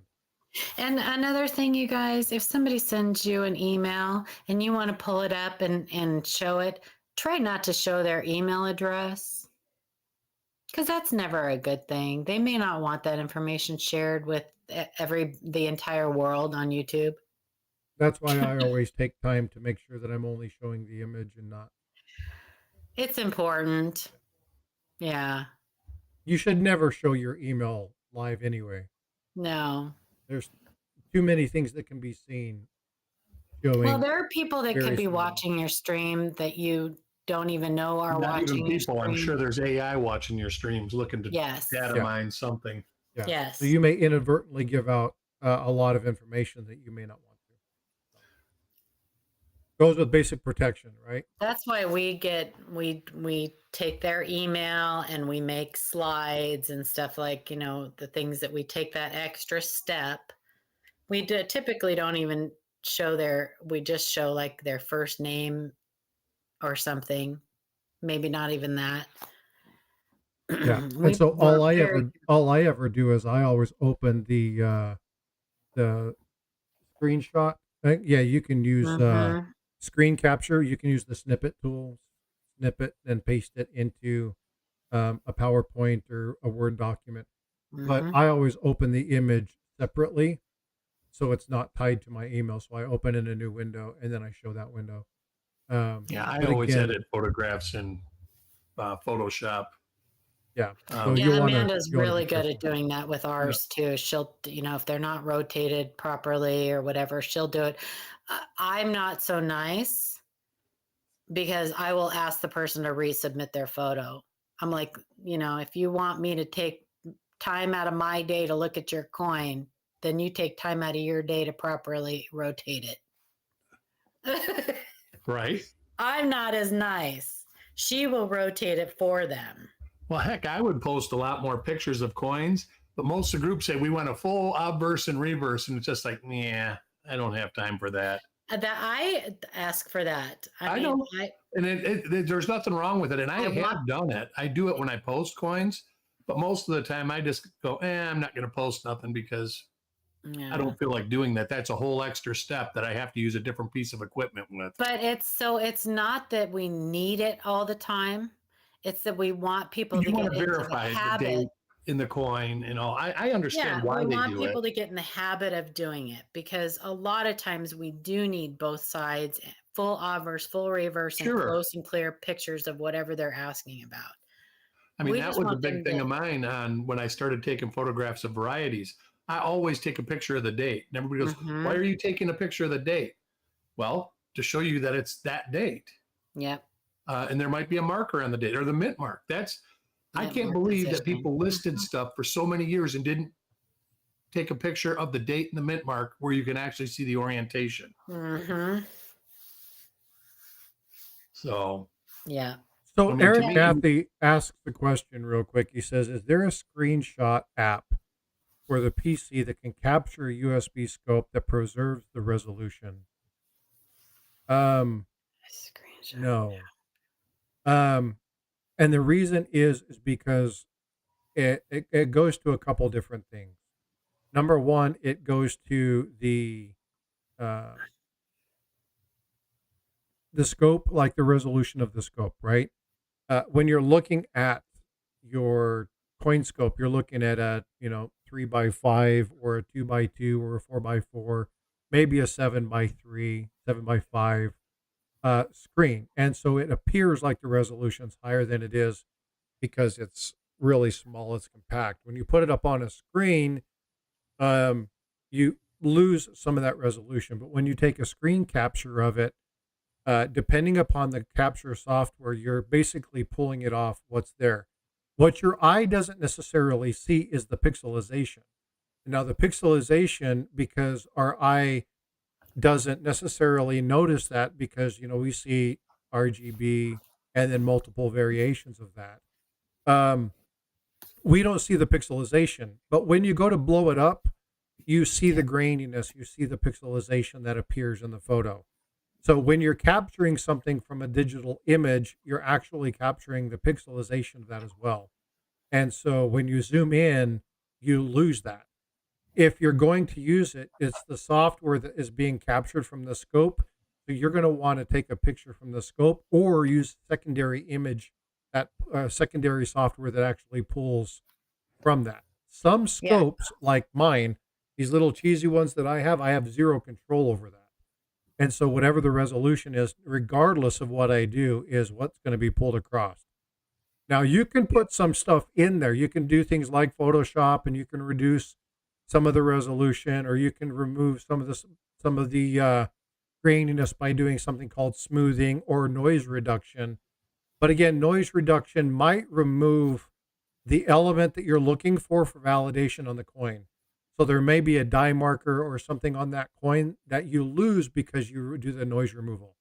So you got to be very careful when doing smoothing and edging and stuff like that to clean up your image, because you may inadvertently remove the item that they need to see on the coin. So be careful taking a low res image and trying to make it look nicer than it is, because you may wipe out the thing that you're looking for. And never, ever, ever take a picture with your phone of your scope screen and send that. It amazes me that people do that. Like, you just spent $200 buying this fancy schmancy microscope that has a separate screen on it, only to turn around and use your smartphone to take a picture of the screen of your coin, when you could have just taken a picture from your phone of the coin and got a better picture. I think so. Eric, I'm going to refer you to Eric. He's better when it comes to photography of coins. So I'll let him talk to the importance of diffusing light. That is the most important thing in lighting, is to have diffused light. When you put light straight on a coin, it reflects. And what you want to do is try to mitigate reflection.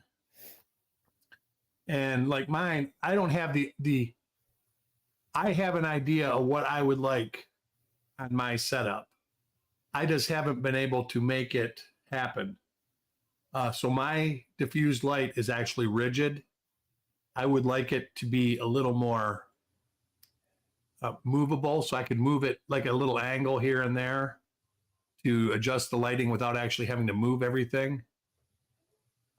Like now, when I do a reveal, I have the light set one way. When I take photographs, I have to set the light another way. So I spend an hour each time going back and forth, setting my scope up to do different things. And that's because I use rigid lighting. The light does not move. I move everything around the light. Yeah, you want to see what's actually on the coin and not artifact. Right. And that is what happens when you see these pictures and they say, I've got a 2022D double diobverse on a cent. Most of the time it's reflection. Yep. It is from bad lighting. Optical artifact. And the scope, being that it's digital, a real reflective coin can really throw the scope for a loop. Yeah, it can make it look like you have notches and it can make all sorts of stuff happen. Like my camera, I can save different resolutions. He was talking about resolutions. I can save at 5 megapixel, 8 megapixel, and 18 megapixel. When I do reveals, I do it at the lowest megapixel, because it doesn't lag. If I do it at 18 megapixel, the screen jumps around and lags because the computer can't handle the data that's going into it. The coin tube trick, that's what I use. I use one of the real white, like milky white coin tubes. Mm-hmm. Then I've got black electrical tape on the back 60%, 70% of it.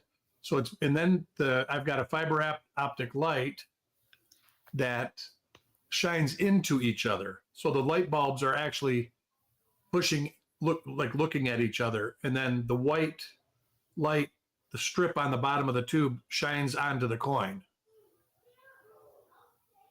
Pareidolia. There is so many people that get pareidolia from lighting.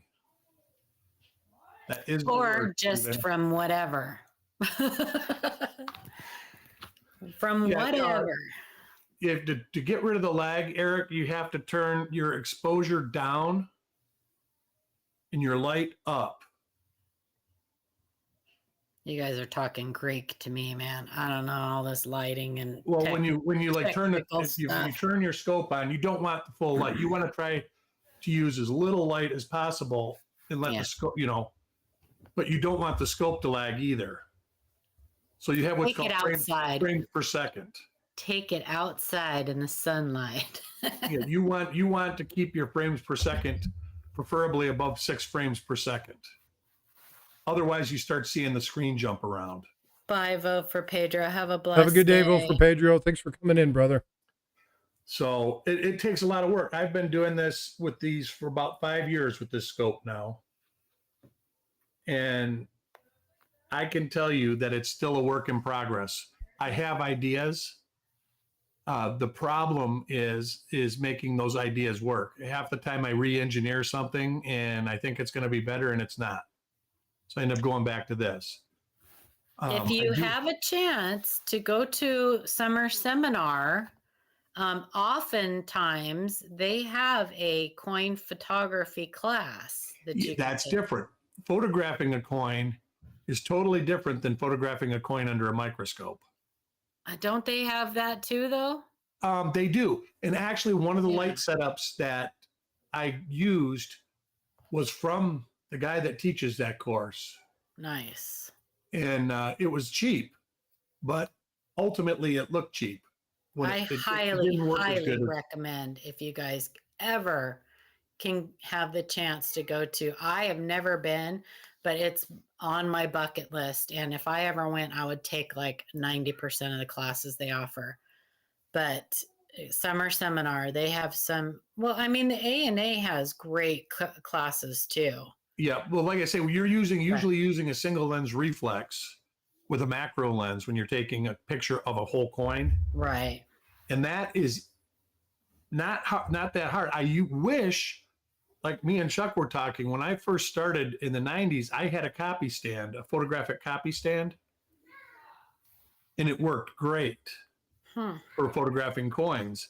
But when I moved to Florida, I was like, when I first moved here, I had no plans on photographing coins anymore. And it was like, when you're moving 2,000 miles, you got to pick and choose what you're going to throw in the truck.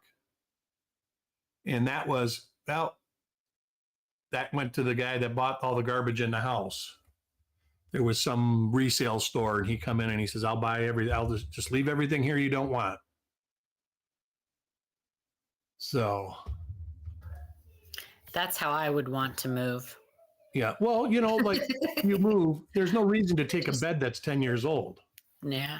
When it's going to cost you $500 to move the bed, and you just buy a new one for a couple grand. Yeah. And our furniture was the same way. We left we gave our kids most of the furniture that were in Michigan, but we just took the stuff we thought we wanted. And then we bought the other stuff here because the difference between renting, first we had a moving truck that was with the company that my wife worked for. We filled that up. So we had a lot of stuff. But then I rented a trailer and got everything else we wanted. And that was it. Everything else was left there. And then we had our friends move down here. They rented a semi. It was $25,000 by the time they were all done. I said, for $25,000, you could have just redid your house with brand new stuff. Yeah, that's a fact. Yeah. So. Oh, bye, Robert Pentoff. Have a blessed day. We're going to be logging off. We're going to be heading over to Coin Crew. Get going. Yep, I got work to do. Of course, I've been working through this whole stream. Sorry, I wasn't talking too much. I've been taking a break the last half hour. Oh, no, it was nice for Paul and I to actually be able to say something. When does Yeah, isn't Paula that great? not say something? Yeah. Come on. That goes to the virtual eye roll comment that was in the private chat. She's a talker. No, I that appreciate girl. you two being up. Thank you so much Yep. for coming up and Have hanging a out with blessed me day, today. everybody. You guys See you have later, a great Paula. weekend. I'll see y'all soon. All right, we'll see you later, Eric. All right, y'all. Again, another Sunday fun day. Being able to sit back, chit chat, talk about it. Thank you so much for the engagement and for the great questions and comment that you guys have provided today. It was a great discussion. I think there was a lot of information that came from this. For those of you watching in the vertical mode, I'll remember to change my black so I don't look like a giant floating head down here on the bottom. I'll change the backdrop on this one. So again, but again, thank you all so much for coming up. And folks, just as a reminder, I only need 47 more subs to get to that 4,000 mark. If you're in the community and you hear people talking about coins or stuff like that, please do me a favor and send them my way. Again, subs are not the be all end all of the channel, but I would really like to get that. This is a milestone that I really want to hit. So thank you guys for doing that. Siren, the way reason I asked you to do that is I'm trying to set up something that shows the chats in both. I think I figured out how to do that. So I'm trying to ensure that both of my streams include that. Hi, Dog World. How are you? Good to see you. You came here just as I was wrapping up. But again, the sub count isn't everything. I'm more concerned with giving you guys good information. So again, if you like the show, please do me a favor. Smash that thumbs up. Let me know that you guys appreciated this. I hope you all are well. Again, have a great time. I put in Coin Crew's link. It is here.